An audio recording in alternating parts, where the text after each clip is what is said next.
La fotografía antecede al cine, y el primer antecedente de la fotografía comienza en el año 1839, con la divulgación mundial del primer procedimiento fotográfico, el daguerrotipo. Los inicios de la fotografía en el cine ocurren durante el nacimiento del cine mismo. Esto fue gracias a los hermanos Lumière y los inventos que ingeniaron. Estos dieron origen a lo que actualmente se conoce como el cine moderno. Los artefactos inventados por el diseño de entretenimiento audiovisual tienen como base en los conocimientos científicos de los hermanos Lumière, quienes desde 1881 desarrollaron desde novedosos aparatos hasta los más grandes espectáculos públicos. El primer de estos inventos fue la fotografía instantánea y las placas fotográficas. La fotografía instantánea ya existía, sin embargo, un joven Louis Lumière comenzó a experimentar con ella y con las cámaras. Louis buscaba detener las imágenes en el momento en el que éstas se estaban revelando en la cámara. El más importante y revolucionario de sus inventos fue el cinematógrafo, que fue concebido en 1895. El cinematógrafo era una caja de madera que proyectaba fijamente contra una pared, que ésta reproducía imágenes en movimiento por medio de una película perforada de 35 milímetros. Este artefacto tuvo 3 versiones anteriores al que es conocido. Estas no fueron lanzadas al mercado hasta ser perfeccionadas para lograr la mejor calidad.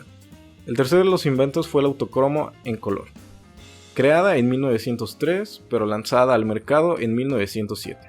Fue el único aparato de proyección de captura a color que existió desde entonces, hasta 1937. La cinematografía es el arte de contar historias a través de las imágenes. El director de fotografía es el encargado del aspecto visual del film, tal como capturar las imágenes de manera que éstas resalten, tengan una composición estética y además dar un peso narrativo a estas. La dirección de fotografía busca impactar al espectador. Para causar tal impacto, se debe de considerar 2 aspectos, la composición del plano y el blocking.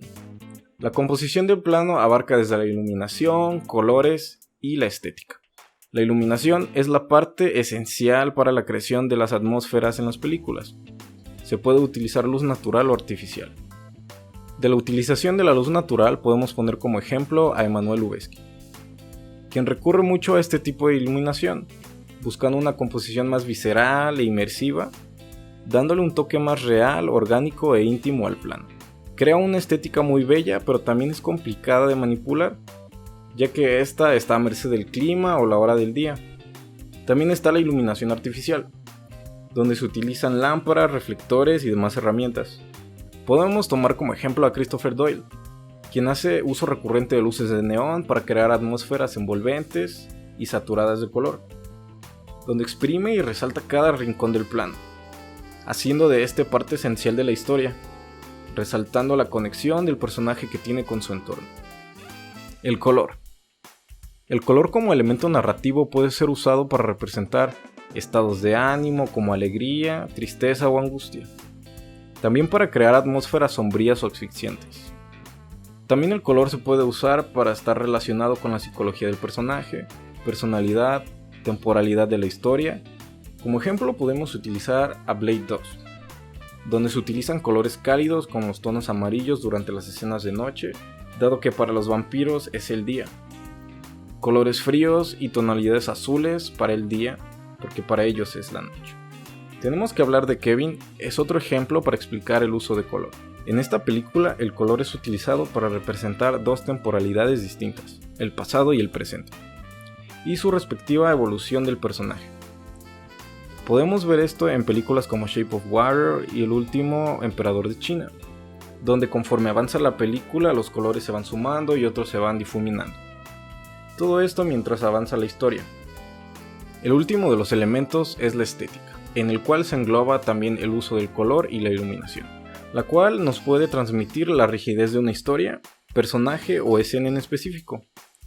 Estas también buscan proyectar un balance de los elementos dentro del plano, y resaltar también los objetos de este. Un ejemplo claro del dominio de la estética es Wes Anderson, donde sus películas son caracterizadas por un obsesivo cuidado de la estética, balanceando objetos, posicionamiento de personajes y colores dentro del plano.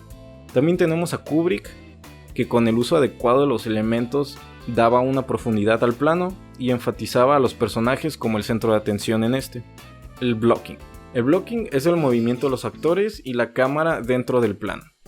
esto incluyendo los ángulos de la cámara.